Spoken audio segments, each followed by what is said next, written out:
jungle.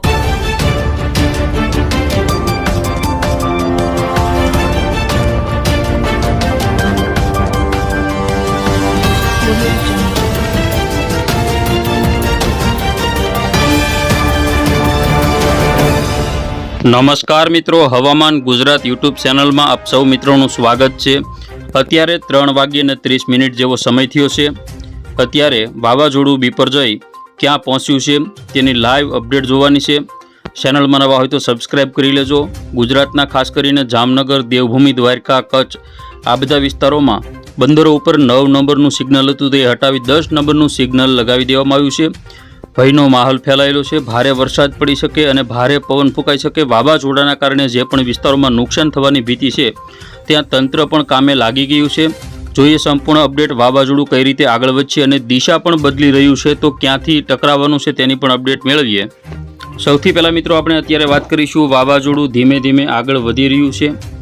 અત્યારે વાવાઝોડાની પવનની ઝડપ કેટલી છે તેની વાત કરીએ તો અત્યારે વાવાઝોડું જ્યાં સક્રિય છે ત્યાં 173 કિલોમીટર પ્રતિ કલાક સુધી પવનની ઝડપ જોવા મળી શકે। વાવાઝોડું થોડું ધીમે પડ્યું છે। ગુજરાતથી ખાસ કરીને આ જે વિસ્તારો છે દેવભૂમિ, દ્વારકા, પોરબંદર આજુબાજુથી તેનું અંતર 290 કિલોમીટર જેવું હોઈ શકે। વાવાઝોડું જે ધીમે ધીમે આગળ વધવાનું છે અત્યારે તે અંતર કાપશે માત્ર 1 કલાકના 5 કિલોમીટર।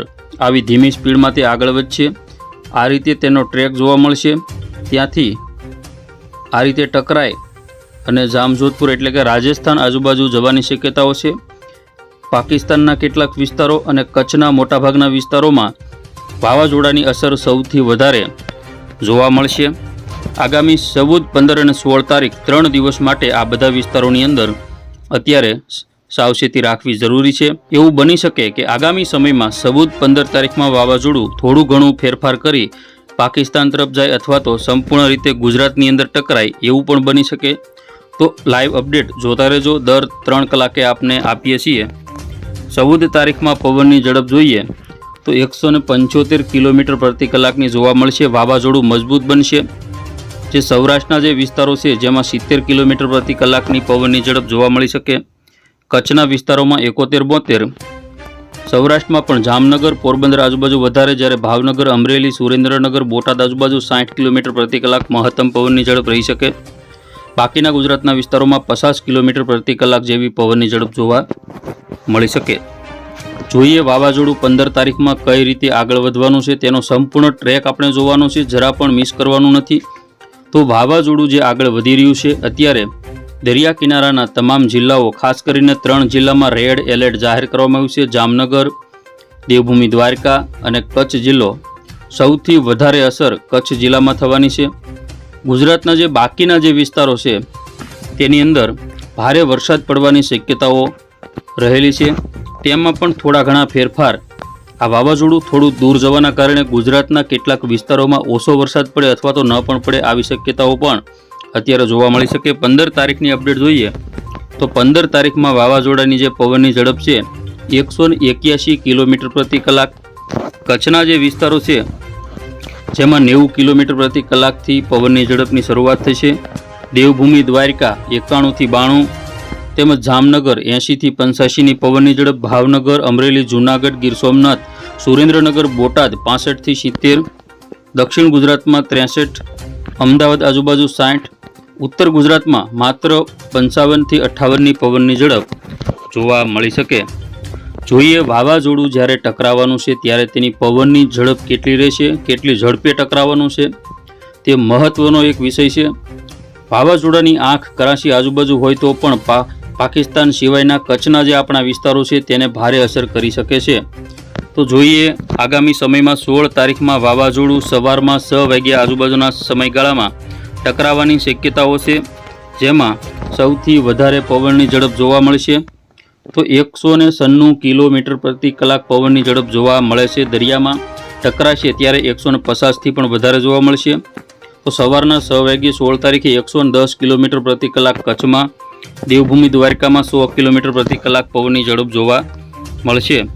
વાવાઝોડાની જે અંતર કાપવાની ગતિ ધીમી છે જેના કારણે 16 તારીખમાં 11 તારીખ આજુબાજુ તે ટકરાઈ શકે, જ્યારે પવનની ઝડપ 165 કિલોમીટર પ્રતિ કલાક જોવા મળે છે। બાકીના વિસ્તારોમાં 100 થી 135ની, ભાવનગર અમરેલી આજુબાજુ 75 થી 77ની પવનની ઝડપ, બાકીના વિસ્તારોમાં 55 થી 60ની જોવા મળશે।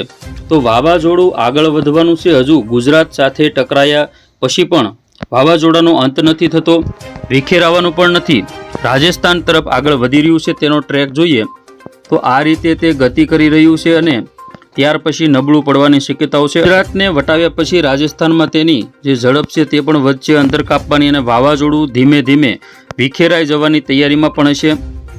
જોધપુર આજુબાજુ 18 તારીખમાં વાવાઝોડું પહોંચી જશે। મધ્ય ગુજરાત તેમજ દિલ્હી આજુબાજુના કેટલાક વિસ્તારોમાં પણ વરસાદની સંભાવના રહેશે। તો 18 તારીખમાં જ્યારે વાવાઝોડું ગુજરાતથી દૂર છે ત્યારે પણ ગુજરાતમાં 60 કિલોમીટર પ્રતિ કલાક પવનની ઝડપ ઉત્તર ગુજરાત આજુબાજુના વિસ્તારોમાં જોવા મળશે, કેટલાક વિસ્તારોમાં 75, દક્ષિણ ગુજરાત, સૌરાષ્ટ્ર અને કચ્છમાં 55 જેવી પવનની ઝડપ જોવા મળશે। અત્યારના સમયની અપડેટ જોઈએ, અત્યારે ગુજરાતમાં ભારે વરસાદની પણ આગાહી કરવામાં આવેલી છે, જેમાં સૌથી વધારે અત્યારે જ્યાં વરસાદ પડવાનો છે તે ઓખા, જામનગર, પોરબંદર તેમજ સલાયા, રાજકોટ આજુબાજુના વિસ્તારો, ચોટીલા, ગોંડલ, જસદણ, બોટાદ, ભાણવડ, પોરબંદર, જૂનાગઢ, અમરેલી, ભાવનગર તેમજ ગીર સોમનાથ, વેરાવળ, ઉના, રાજુલા, મહુવા, બગદાણા, જેસર, બગસરા, ધારી, સુરેન્દ્રનગર, મોરબી, બોટાદ સહિત આ બધા સૌરાષ્ટ્રના વિસ્તારો તેમજ કચ્છ જિલ્લામાં ખાવડા, નલિયા, ગાંધીધામ, માંડવી, મુંદ્રા। ઉત્તર ગુજરાતની વાત કરીએ તો ઉત્તર ગુજરાતમાં રાધનપુર, મહેસાણા, હિંમતનગર તેમજ મધ્ય ગુજરાતમાં અમદાવાદ, ગાંધીનગર, કપડવંજ, નડિયાદ, ધોળકા, ગોધરા, છોટાઉદેપુર, વડોદરા। દક્ષિણ ગુજરાતની વાત કરીએ તો ભરૂચ, સુરત, તાપી, વલસાડ, નવસારી અને ડાંગ જિલ્લામાં આજે પણ સારા એવા વરસાદની શક્યતા રહેલી છે। આવતીકાલની અપડેટ જોઈએ તો આવતીકાલે પણ કચ્છના વિસ્તારોમાં ખાવડા, નલિયા અને ગાંધીધામમાં વરસાદની સંભાવના છે। સૌરાષ્ટ્રના પણ દેવભૂમિ દ્વારકા, જામનગર, મોરબી, રાજકોટ, પોરબંદર, જૂનાગઢ, ગીર સોમનાથ, અમરેલી અને ભાવનગર, બોટાદ અને સુરેન્દ્રનગરમાં પણ હળવો વરસાદ પડવાની શક્યતા છે। તો બસ ખેડૂત મિત્રો, આ હતા મહત્વના હવામાન સમાચાર। 3:30 વાવાઝોડું ક્યાં પહોંચ્યું તેની અપડેટ। ફરી વખત મળીશું નવા જ વિડીયો સાથે। જોતા રહેજો હવામાન ગુજરાત। હવે મિત્રો આપણે વાત કરીશું જે વાવાઝોડાનો ટ્રેક છે તે મુજબ વરસાદનો પણ ટ્રેક અહીં જોવા મળે છે। ગુજરાતમાં કયા વિસ્તારમાં કેટલો વરસાદ પડશે તેની આપણે અપડેટ જાણીશું। તો વાવાઝોડાનો ટ્રેક જે આ રીતે છે તો તે રીતે વરસાદનો ટ્રેક પણ આપ જોઈ શકો છો આ રીતે છે। તેમાં ભારેથી અતિભારે વરસાદ પડી શકે। કચ્છના વિસ્તારોમાં ખાસ કરીને 2 થી 3 દિવસમાં એટલે કે 15-16 તારીખમાં ગાંધીધામ 57 mm તેમજ રાપર, ખાવડા 337, લખપત 349, નલિયા 282 mm, માંડવી 162 mm વરસાદની શક્યતા દર્શાવે છે। સૌરાષ્ટ્રમાં ઓખા આજુબાજુ 114 mm, પોરબંદર 90, જૂનાગઢ 53, ઉના 67 તેમજ રાજકોટ 12 થી 13 mm। દક્ષિણ ગુજરાતમાં મહત્તમ 25 mm, વલસાડ, સુરત આજુબાજુ। ખાસ કરીને ઉત્તર ગુજરાતના વિસ્તારોની જો વાત કરવામાં આવે તો રાધનપુર 29, થરાદમાં 125, આબુ રોડ તેમજ પાલનપુર 52 થી 80 mm, ખેડબ્રહ્મા 27 mm વરસાદની શક્યતા અત્યારે જોવા મળે છે।